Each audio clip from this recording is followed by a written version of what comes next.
Para que si tardo, sepas cómo debes conducirte en la casa de Dios, que es la iglesia del Dios viviente, columna y baluarte de la verdad. Mi nombre es Helber Conde y damos inicio a su programa Teología sin Fronteras, un programa original de la Iglesia Bautista Reformada del Redentor en Bogotá, Colombia. En este estudio, el profesor y candidato a doctor en Historia de la Iglesia Cristiana, Joel Sarman, analizará el capítulo 10 de la Confesión de Fe de Londres de 1689, del llamamiento eficaz. Dios hace el llamamiento en un tiempo señalado y aceptable. Entonces, ¿cómo llama a Dios? ¿Cuál es el tiempo aceptable? ¿Qué logra el llamado eficaz? ¿Quiénes entonces son los escogidos? ¿Cómo nos examinamos y reconocemos una obra genuina de Dios y que no es un engaño? Bienvenidos.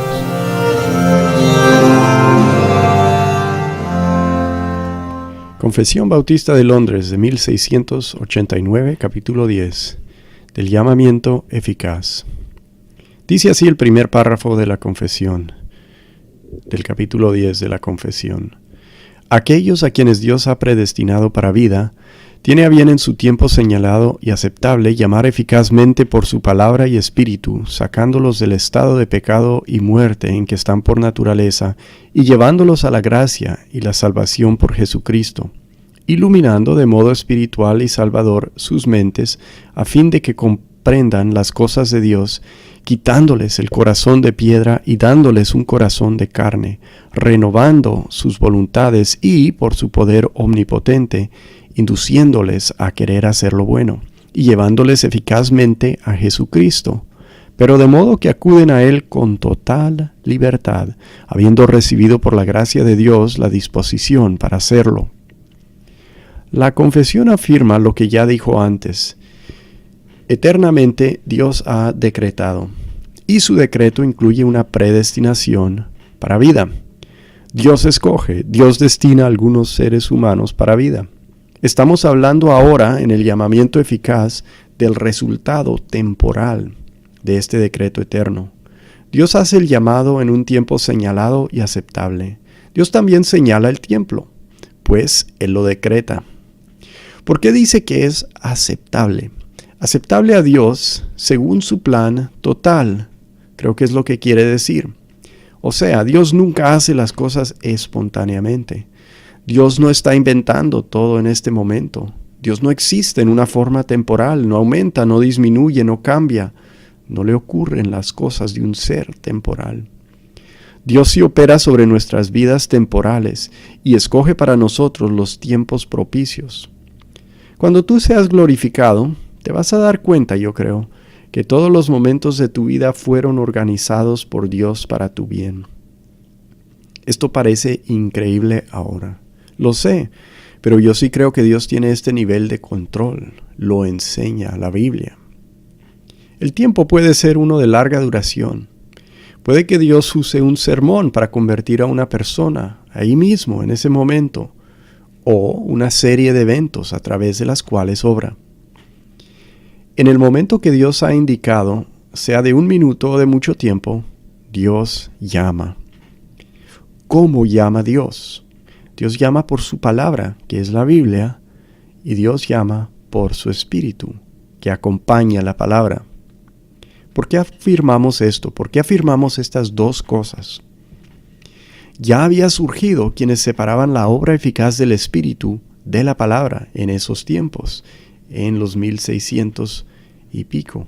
Los bautistas particulares del siglo XVII no querían cometer ese error.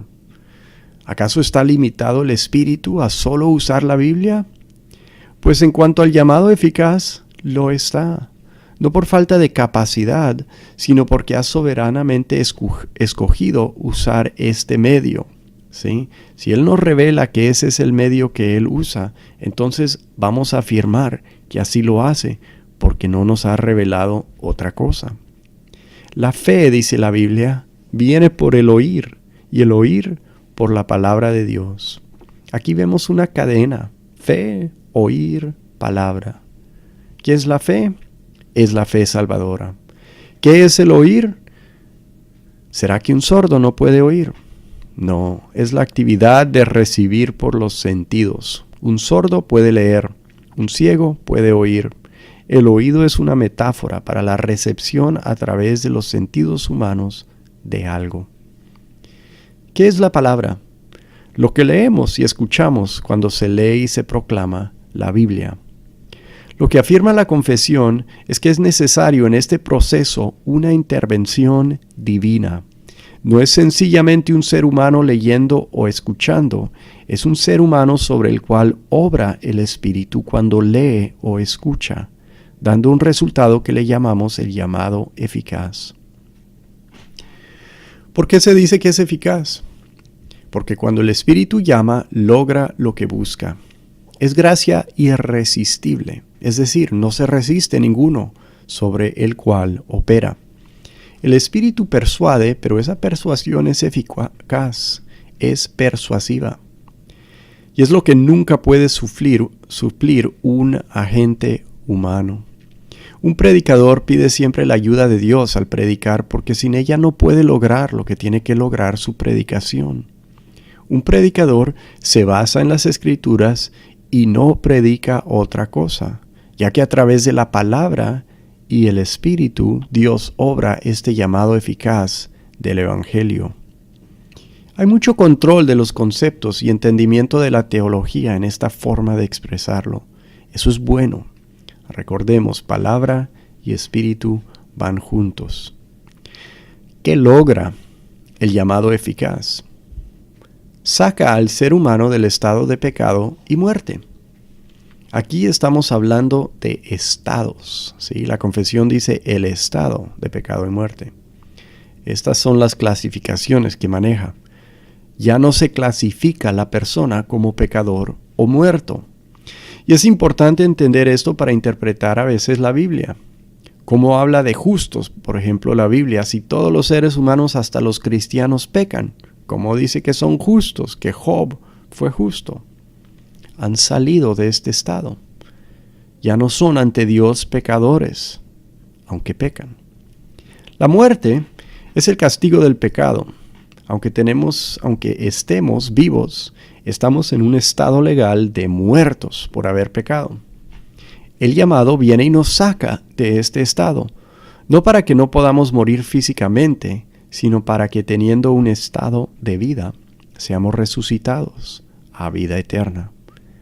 Este estado de pecado y muerte es natural al ser humano. Nacemos bajo esa clasificación, nacemos pecadores, nacemos muertos. Lo declara la Biblia y lo confirma también la experiencia. ¿Quién jamás le tuvo que enseñar a un bebé a portarse mal? Nacemos pecadores y nacemos muertos a las cosas de Dios, sin interés en ellas. Es solo por acción del Espíritu que un muerto puede volver a vivir. Requiere intervención sobrenatural. El llamado eficaz lleva a la persona a la gracia, al estado de favor de Dios, es decir, lo lleva a la salvación en Cristo. Continúa la confesión con una explicación más a fondo. El llamado eficaz es una iluminación. Esta iluminación es espiritual, no es de los sentidos, sino algo interno. Las mentes, dice, son iluminadas para entender. Es decir, me parece a mí, entender en forma completa, en forma que acepta lo que quiere decir. Un inconverso, por ejemplo, puede leer sobre la teología, puede entenderlo, puede explicártelo todo y seguir rechazando esa verdad. En ese sentido, no entiende. Estamos hablando de un entendimiento que es espiritual y salvador, no simplemente intelectual. El Espíritu hace llegar el mensaje al corazón, podríamos decir. Entendemos en esta iluminación que la palabra está hablando de nuestro estado pecaminoso, que nos está ofreciendo salvación en Cristo y que el mensaje realmente se dirige a nosotros mismos, a mí, que Dios lo ofrece para mí mismo. El resultado es que comprendemos así las cosas de Dios. Las cosas de Dios son cosas invisibles, son intangibles, no de la vida material.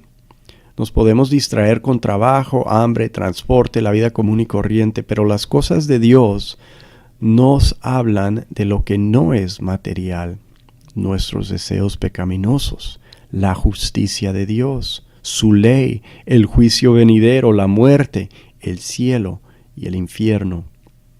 Muchos descuidan estas cosas.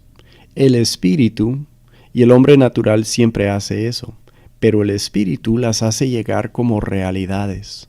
O sea, nos sube, podríamos decir, a un nivel de conciencia de estas realidades que no son materiales.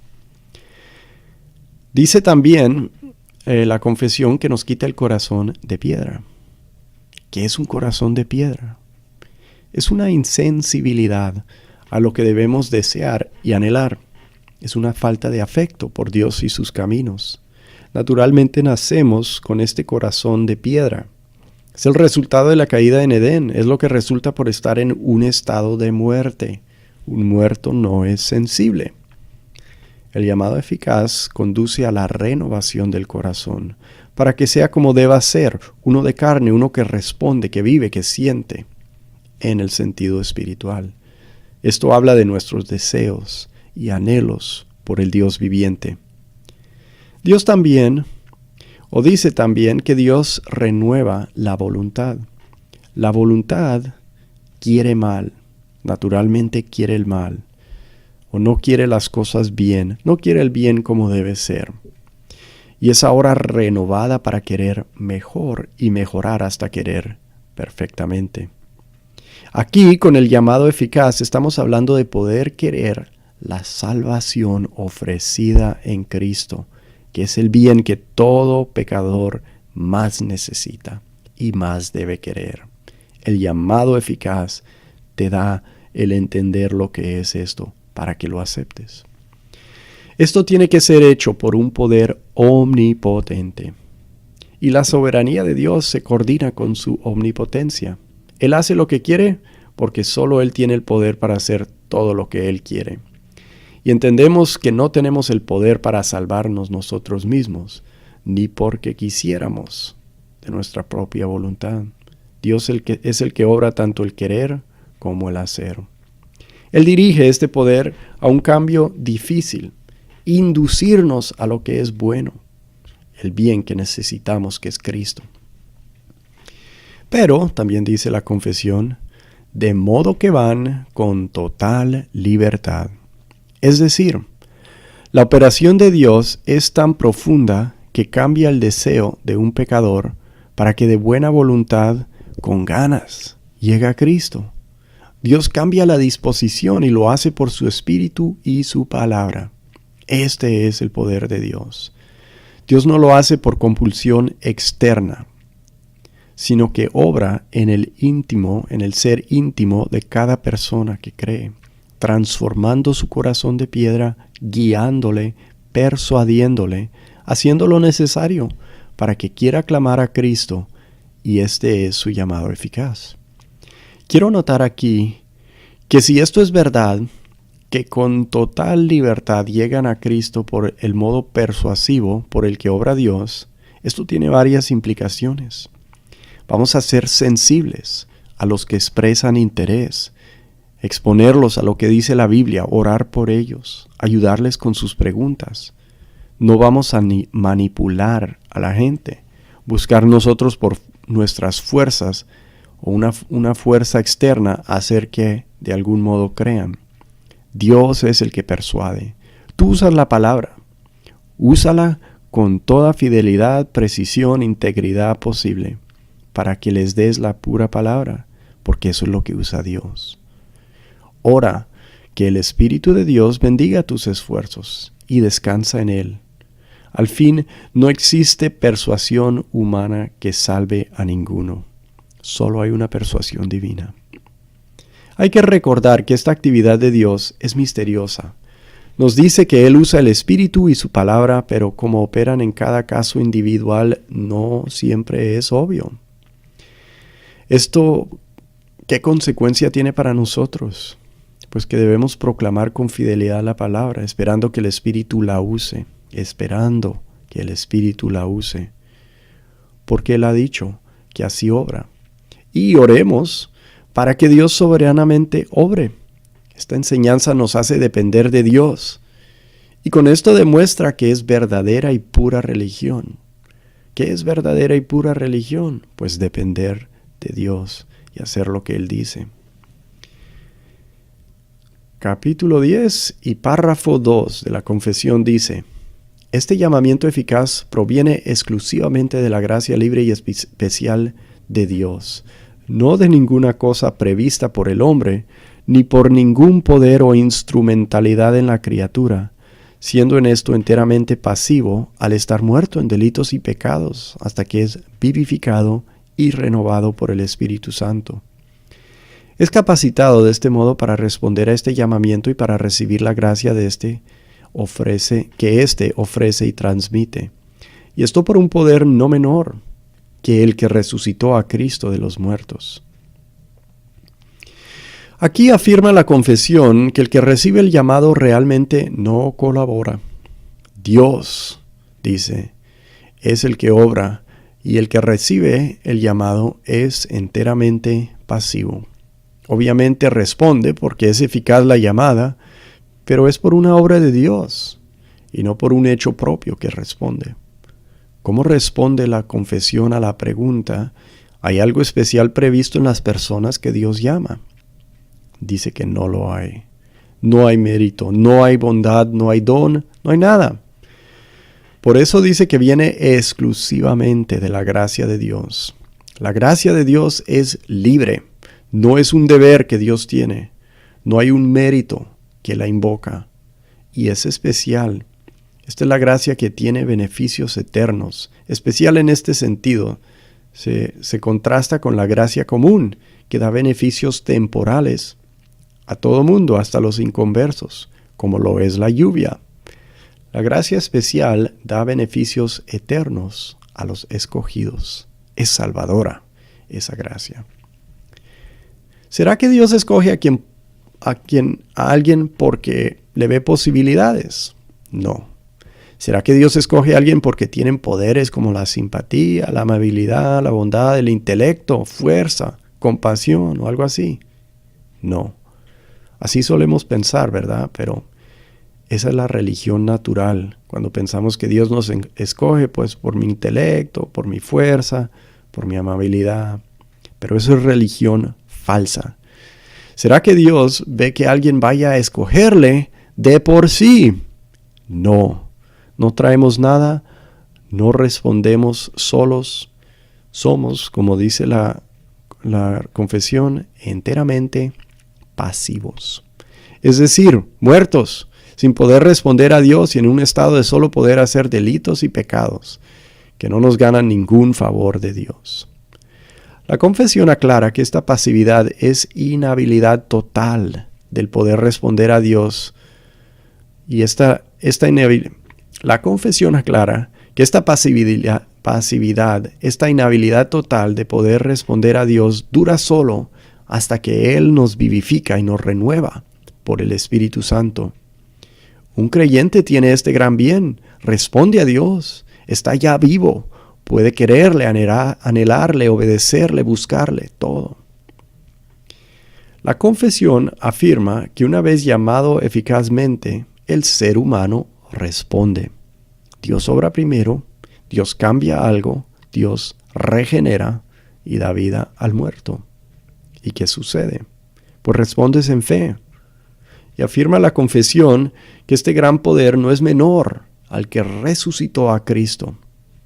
Esta oración, la parte que dice que no es menor a lo que resucitó a Cristo, esta parte no la trae la confesión de Westminster. La añadieron los bautistas. Entonces la pregunta es, ¿por qué la añadieron? Porque habían quienes decían entonces, y aún lo hay, que el poder de Dios que opera aquí es algo que se extiende a todo ser humano. Es una gracia preveniente que les da el poder de escoger, pero no es una gracia irresistible. Es decir, Dios hace que todos puedan responder, pero no los hace responder. No es un llamado eficaz, simplemente un llamado universal. Hay quienes dicen eso, y yo creo que es por eso que incluyeron esta parte. Decir que es el mismo poder que levantó a Cristo de los muertos es afirmar que logra lo que logra por su propio poder. El poder que resucita no espera, no pausa, no se queda sin lograr su fin. Es decir, la regeneración no es algo natural, es algo sobrenatural y requiere un extraordinario poder. Tiene que ser una actividad de Dios. Los niños escogidos, sigue diciendo la confesión en el párrafo 3, los niños escogidos que mueren en la infancia son regenerados y salvados por Cristo por medio del Espíritu, quien obra cuando, dónde y cómo quiere. Así lo son también todas las personas escogidas que sean incapaces de ser llamadas externamente por el ministerio de la palabra. Entonces ahí hay una instancia o unas instancias en las cuales pues no puede funcionar la palabra y afirma la confesión que aún así obra el Espíritu de Dios. Aquí la confesión trata esta difícil situación copiando sin cambios lo que dice la confesión de Westminster. Pero a mí no me satisface que tomaran ellos esta alternativa. No estoy seguro que puedo afirmar este párrafo. Es por esta razón. En la visión presbiteriana del bautismo, ellos bautizan a sus niños, recuerden. Realmente se cree que un niño bautizado nunca necesita conscientemente recibir a Cristo. Solo es necesario no rechazarlo. Ellos bautizan a sus bebés porque creen que la fe de uno o ambos de sus padres es suficiente para santificar al hijo. Dios toma a esos niños. Claro que creen que los hijos tienen que creer, pero realmente disminuyen la importancia de una conversión en un momento dado, ¿sí? O sea, siguen creyendo, se podría decir. Lo importante para ellos es seguir con lo que han recibido los niños. Claro, tiene que haber una obra de Dios y también tiene que creen que los hijos bautizados que no son realmente cristianos y luego lo demuestran, pues no lo tienen. Para ellos el bautismo es una señal externa de lo que ya tienen los hijos por la fe de sus padres. Ellos no creen que es salvador el bautismo, pero afirman que las promesas son para ellos y para sus hijos.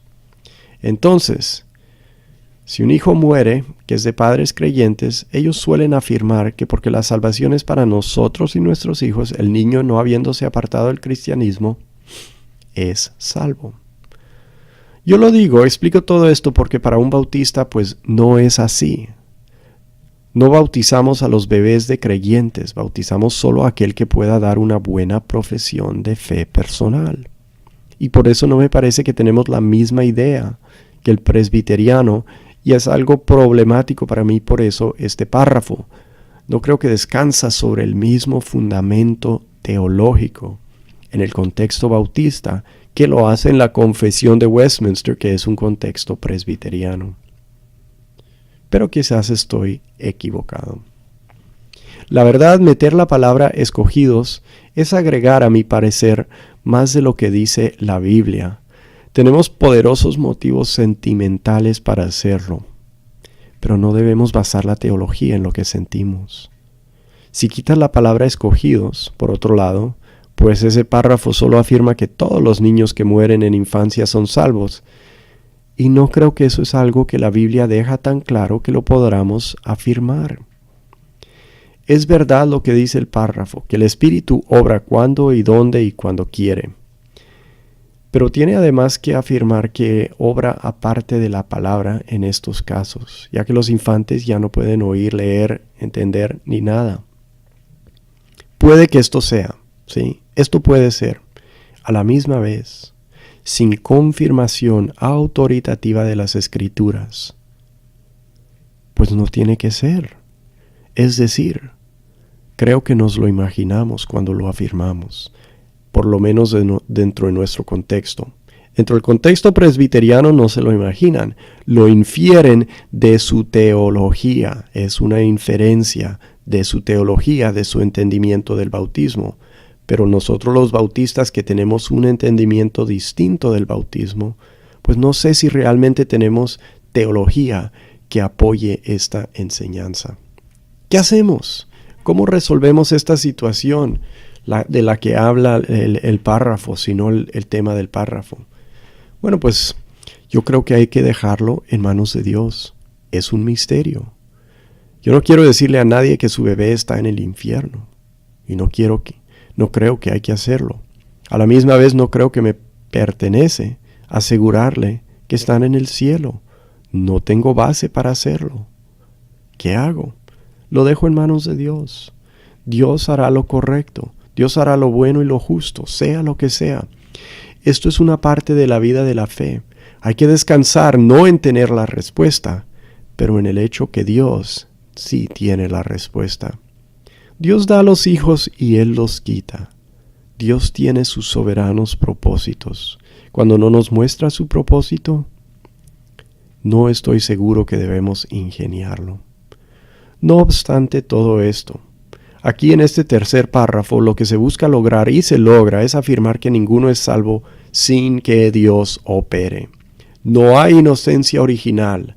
Nacemos en pecado y ninguno se salvará si Dios no lo regenera. Por eso meten la palabra escogidos para indicar que la elección de Dios no se frustra ni en este caso. Personalmente yo creo que debe haber una forma de expresarlo distinta si vamos a ser consistentes con una teología bautista, pero los escritores de esta confesión, pues ellos eran muy buenos bautistas y muchos bautistas lo afirman. El cuarto párrafo del 10º capítulo dice: otros que no son escogidos, aunque sean llamados por el ministerio de la palabra y tengan algunas de las operaciones comunes del Espíritu, como no son eficazmente traídos por el Padre, no quieren ni pueden acudir verdaderamente a Cristo, y por lo tanto no pueden ser salvos. Mucho menos pueden ser salvos los que no reciben la religión cristiana, por muy diligentes que sean en conformar sus vidas a la luz de la naturaleza y a la ley de la religión que profesen. Otros que... ¿De qué está hablando este párrafo? Estamos todavía en el contexto de los hijos de creyentes. Hay quienes se crían en hogares cristianos, gozan de las cosas del Señor, parecen a veces responder a las cosas de Dios, se bautizan, pero en realidad nunca acuden realmente a Cristo. Son atraídos por estas cosas naturales, pero nunca hay una obra sobrenatural. Y esta obra sobrenatural solamente es eficaz. El puritanismo de la era en la que se escribió esta confesión estaba muy concentrada en esta sobria verdad. Y preguntaban, ¿cómo nos examinamos? ¿Cómo reconocemos una obra genuina de Dios? ¿Y cómo sabemos que no es un engaño? Y es importante hacer esas preguntas. También habla el párrafo de los que no son cristianos. ¿Qué tal que sean morales y dedicados musulmanes o hindúes u otra religión? ¿Qué sucederá con paganos virtuosos saliendo del contexto de los hijos de creyentes? Necesitan un llamado eficaz. Y aparte de la palabra de Cristo, la religión de la Biblia, este llamado no puede llegar, porque es por la palabra y el Espíritu. Quizás conozcan mucha moralidad por la luz de la naturaleza. No importa, esa es meramente natural y se requiere una obra sobrenatural. Dios enseña que esta obra viene del Espíritu acompañando siempre la palabra. La fe viene por el oír y el oír por la palabra de Dios. Esta es la única forma garantizada por la Biblia. Entonces no hay que dar a alguien esperanza que no garantiza la Biblia, porque la autoridad de la esperanza que tenemos es por la Biblia. Nuestra fe viene por el oír y el oír por la palabra de Dios. No hay que enseñar algo que no enseña la Biblia. Solo por el Evangelio de Cristo puede haber salvación. Si no es exclusivo el Evangelio, no habría necesidad de propagarlo, de dar la vida en testimonio y todo lo demás que se hace. Aquí estamos siendo consistentes con lo que es la verdadera religión. Tiene que ser exclusiva. Terminamos Teología Sin Fronteras, un programa original de la Iglesia Bautista Reformada del Redentor en Bogotá, Colombia.